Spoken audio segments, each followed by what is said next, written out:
For my author study, I did Riordan. Mr. Riordan was not always a writer. He actually started off as a teacher. He taught 6th grade and Greek myth and gods for many years at these 2 Texas schools.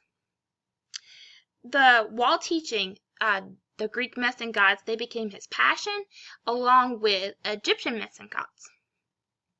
Mr. Riordan's young adult writing career began when his son asked for bedtime stories about gods and heroes. He was thrilled about this because they were his passion and he wanted to share it with his son. When he ran out of myths, he decided to make up his own. This was inspired by a creative writing assignment he did with his 6th grade students. The writing assignment was, if you could be any demigod, what would it be? This is where the character Percy Jackson was created. His son thought the Percy Jackson series were so good, he encouraged him to write his first young adult book from those bedtime stories. Mr. Riordan was able to take his knowledge he learned from teaching 6th grade to write books that appealed to adolescents about topics such as Greek myths and Greek gods and Egyptian myths and Egyptian history that make it interesting for them.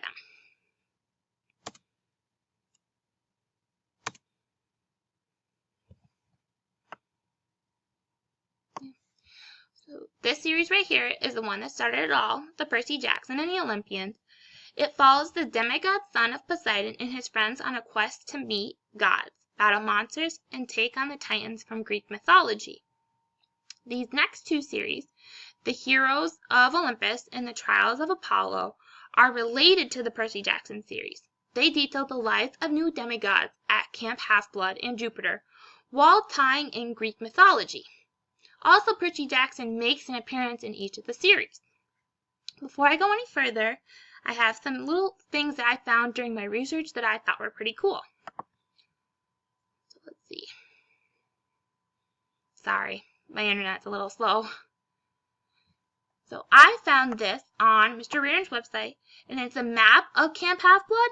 And like you see, if you click on an area, it will bring you up extra information about that will help you extend your knowledge about Camp Half-Blood and help you understand the book a little bit more. This other link, which I thought was pretty cool, was again, it shows you all the cabins that are at Camp Half-Blood, and you can move your cursor over it, and it will tell you why it's named the way it is, and it will also tell you why the demigod was placed in that cabin.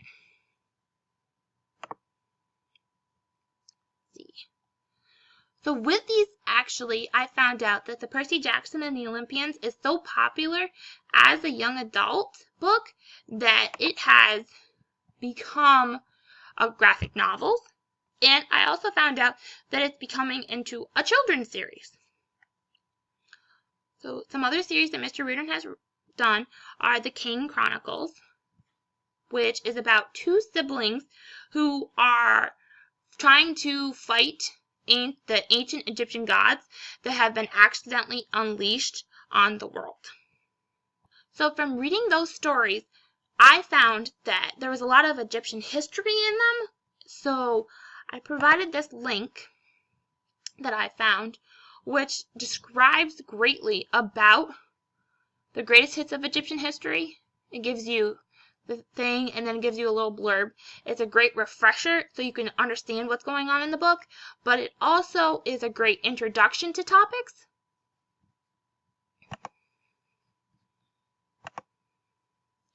Another series he has is the Magnus Chase, which is about a new demigod being born, but this time from Norse mythology. It details his journey of meeting the gods of Asgard and discovering his identity. Even though these series are fantasy, I believe they are so appealing because there still is a relatable aspect to the story. Some of the topics that can be found in the story are going to a different school, going to camp, not knowing one of your parents, be it your mother or your father, experiencing death, challenging family dynamics, navigating friendships, and searching for one's identity can be found in each series when you look deeper into them past the fantasy aspect of it. I also was thinking about how I could use these books in my teaching. So I feel like the top 3 series would be good when you taught about Greek myths or Greek gods, because they write stories that are relatable but also educational. It provides you all the Greek gods, and it's factual based on the myths and the gods.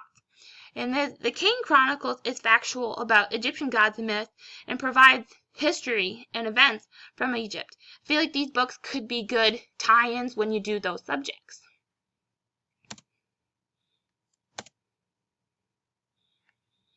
When I'm reading books, I always imagine what the characters look like. It makes me more invested in the story. Mr. Riordan provides illustrations of all his characters from each story on his website. Here, let's visit the website now. As you can see on the website, it has them listed under the series, and it has all the characters. So you can see the first row, many of the first row are gods. And then here is Percy Jackson, which I have to admit, I just reread the book over again, and it's pretty accurate representation of what I would thought he looked like. So an interesting thought that I had after finding that was that it could be, you could show the students after they drew or described what they thought the characters looked like. And then you could ask them to compare. Were they close? And if they weren't, why did they think they weren't close?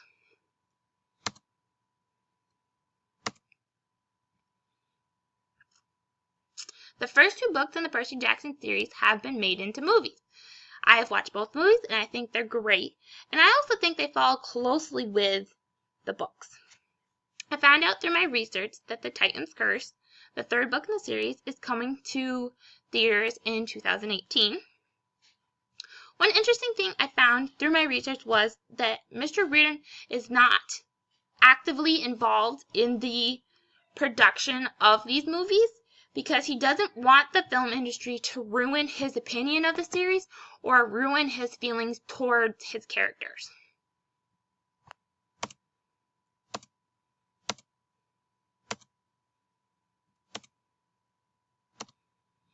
So some extras that can be found on his website is that he provides latest information about news that he wants his fans to know about, or he thinks his fans should know about. The first one is this new website, the Queer Books for Teens, which he introduces in reviews. He describes it as a comprehensive database of LGBTQ+ young adult literature from 2000 to 2017. He even provides recommendations for books in several different genres. Here is a link to the website. Also, he provides on his website articles to read about topics happening in today's society. I read some of the articles and I believe that they are for older young adults, not the young adults for like 6th, 7th grade. They're much for high school students. This little picture right here, this symbol right here is called Riordan Presents, and this is something that he and his publishing company have just come up with. Mr. Riordan has finally listened to his fans over the years when they asked if he would write books about myths and cultures. Riordan's publishing company have formed Riordan Presents, which is where books about mythology and folklore from underrepresented cultures and backgrounds will be published in the spring of 2018. There's 3 books slated to come out this year, and the first one is about Hindu mythology, the second one is about physical disabilities and Mayan gods, and the third is about Korean mythology. They all are young adult books. Mr. Riordan provides a lot of advice to new or struggling writers on his website. This I thought was very interesting, and he's very blunt, and he's very honest about the advice and his experiences. So on the website, he gives advice on how to improve writing, how to fight through writer's block, how to develop characters, how to write good dialogue, how to plot an entire novel. One of the things that I liked best about this section was that he provides real-world experience about the writing process, about publishing, about dealing with agents, how to get a good agent, and he also describes and encourages rejection. He faced many rejections in his career, and that made him a better writer in the end. He also provides reading recommendations for reluctant readers who lose interest easily in books. He explains that he and his sons fit under that category, so he felt like these books that I have listed here really grab the reader's attention and keep it throughout the whole book and includes them into the series. Social media is big I found out through the website, and you can follow him about the latest news, events, and updates about his work. He explains that he tries to keep all of his social media platforms up to date and post any interesting topics and news to get people reading, because he understands that social media is important in adolescents' life and that it can be used as another form of literature. He provides ideas for activities, competitions, events, and parties to get students interested in reading on his website. He also provides on his website extensive downloadables for teachers, parents, and students. I know if I ever taught any of his books from his series, I would go to that website and use the resources that he has provided, because they are great. Thank you for listening to my presentation. Bye!